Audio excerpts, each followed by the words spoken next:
విభూది మహిమ 1908 సంవత్సరంలో అరుణాచలంలో ప్లేగు వ్యాధి వ్యాపించింది. భగవాన్ ఆ సమయంలో పచ్చయ్యమ్మ కోవెలలో ఉంటున్నారు.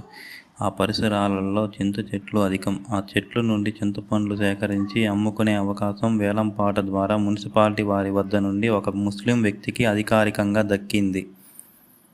పాటదారుడైన ముస్లిం వ్యక్తి చింతకాయలను ముఖ్యంగా కోతుల దండుల బారి నుండి కాపాడుకోగలిగితే లాభం చూడగలడు కనుక ఆ ప్రయత్నం ముమ్మరం చేశాడు. కేట్ బాల్, రబ్బరు వేసిన వంగల కర్ర చేత పట్టుకొని రాళ్ళు సంచిలో పోసుకొని కోతులను కొట్టి తరిమే ప్రయత్నంలో ఉన్నాడు. కోతులకు తీవ్ర గాయాలు కావడం అతనికి ఇష్టం లేదు. వాటిని బెదిరించి భయం కలిగించి పారద్రోలడమే అతని ఉద్దేశం. కానీ దురదృష్టం, కోతిదో అతనిదో తేలేలోపే ఆ కేట్ బాల్ నుండి రివ్వున వెళ్ళిన రాయి కోతి తలపై తగలడం, అది చెట్టుపై నుండి పడి చనిపోవడం క్షణంలో జరిగింది. ఆ గుంపులోని మిగిలిన కోతులు అరచి గోల పెట్టి చెల్లాచెదురు చేసి బీభత్సం సృష్టించాయి. తమ మిత్రుని పార్థివ దేహాన్ని మోసుకెళ్లి భగవాన్ ముందుంచాయి. తిరుగులేని సాక్ష్యంతో న్యాయం కోసం వెళ్ళి బాధగా మూలుగుతూ కూర్చున్నాయి కోతులు. వాటి బాధ చూసి రమణ మహర్షి కరుణతో కంటి నీరు కారుతున్నది. మహర్షి సన్నిధి ప్రభావంతో ఆ కోతులు మానసిక అశాంతి కొద్దిసేపటికే అణగారింది.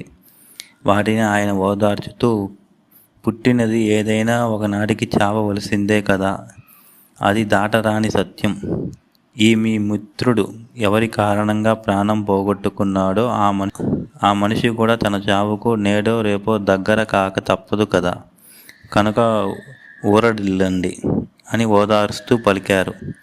రమణుల బోధ ఆ కోతులు చెవికెక్కించుకున్నాయో ఏమో. చనిపోయిన కోతి శరీరాన్ని తీసుకొని వెళ్ళిపోయాయి. 2-3 రోజులు గడిచాయి. ఆ కోతి చావుకు కారణమైన ముస్లిం వ్యక్తికి అకస్మాత్తుగా జబ్బు చేసింది. ఎంతకు తగ్గలేదు. భగవాన్ కోతులను ఓదారుస్తూ అనిన మాటలు విన్నవారెవరో ఆ వ్యక్తి చెవిలో వేశారు.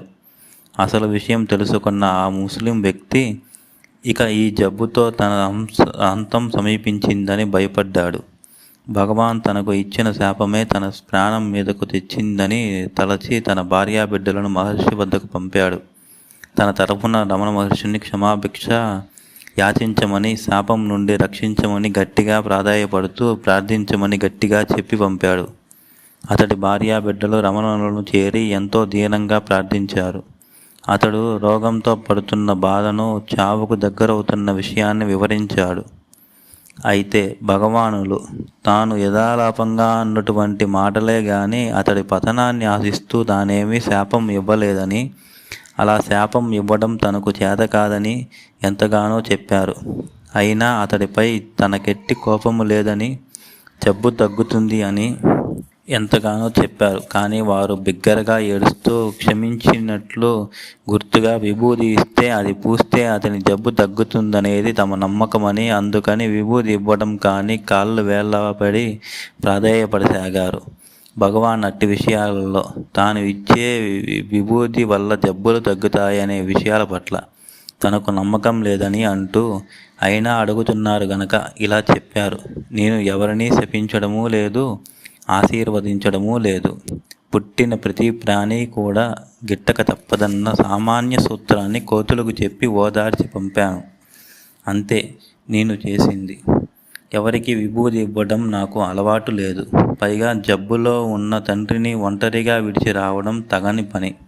వెళ్ళి అతనికి మందులు ఇచ్చి సేవ చేయండి అని ఎంతగానో నచ్చ చెబుతున్నారు రమణులు. అయినా ఆ కుటుంబీకులు ప్రార్థన ఆగలేదు. వారి నుండి విముక్తి కోసం పొయ్యిలోని బూడిద తీసి, ఇదిగో విభూది అని వారికిచ్చి బదిలించుకున్నారు భగవాన్. ఆ విభూది తీసుకొని వారు వెళ్ళిపోయారు. ఆ ముస్లిం వ్యక్తి కొద్ది రోజుల్లోనే ఆరోగ్యవంతుడయ్యాడు.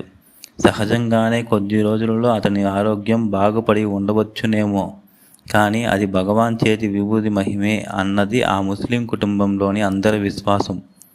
చావు అంచుకుపోయి పశ్చాత్తాపంతో భగవానుల పాదాలు పట్టుకొని ప్రాణం నిలుపుకున్న ఆ వ్యక్తి ఒక పర్యాయం భగవానులు దర్శించి కృతజ్ఞతలు తెలుపుకున్నాడు.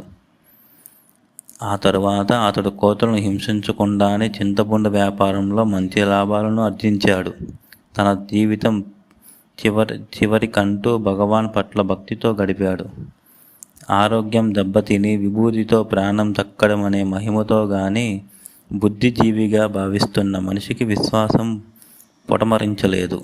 మరి బుద్ధి పనిచేస్తుందో లేదో కానీ కోతులు తమ మిత్రుడి ప్రాణాలు పోగొట్టుకున్నాయి. అయితే ఇక్కడ భగవాన్ ఆ కోతికి ఏమీ ప్రాణం పోయలేదు. తిన్నగా బుద్ధి పనిచేసే మనుషులకు చెప్పే మానవ భాషలోనే మాటలే ఆయన కోతులకు చెప్పారు. మరి బుద్ధి, మనస్సు, చిత్తము, అహంకారములలో ఏది సరిగ్గా పనిచేయనట్టి తమ మిత్రుడి శవాన్ని ఒక మానవుని, మన దృష్టిలో ఆయన మానవుడు మాత్రమే, వాటి దృష్టిలో ఆయన మహర్షియే, వద్దకు తీసుకువచ్చి తమ భాషలో తమ బాధ వెళ్ళబోసుకున్నాయే కదా అవి. మాటతో ఓదార్పు పొంది తిరిగి వెళ్ళాయి. ఇక్కడ మనకు అంతా అయోమయమే. అసలు బుద్ధిజీవులు ఎవరు? మహాత్ముడిని గుర్తించడానికి ఎంతపాటి బుద్ధి సరిపోతుంది? మహాత్మునిపై విశ్వాసం కలగడానికి ఎలాంటి అవగాహన లేదా ఎలాంటి విశ్లేషణ సరిపోతుంది? అలా కలిగిన విశ్వాసం ఎంతకాలం నిలుస్తుంది? ఇది తాను పొందే లాభ నష్టాల తూకంతో కూడి ఉంటుందా? ఇక్కడ తర్కం ఎందుకు కొరగారదని గుర్తు పెట్టుకొని యోచన చేయాల్సిన అవసరం ఎంతైనా ఉన్నది. మనుషులమని భ్రమిస్తున్నాం మనం.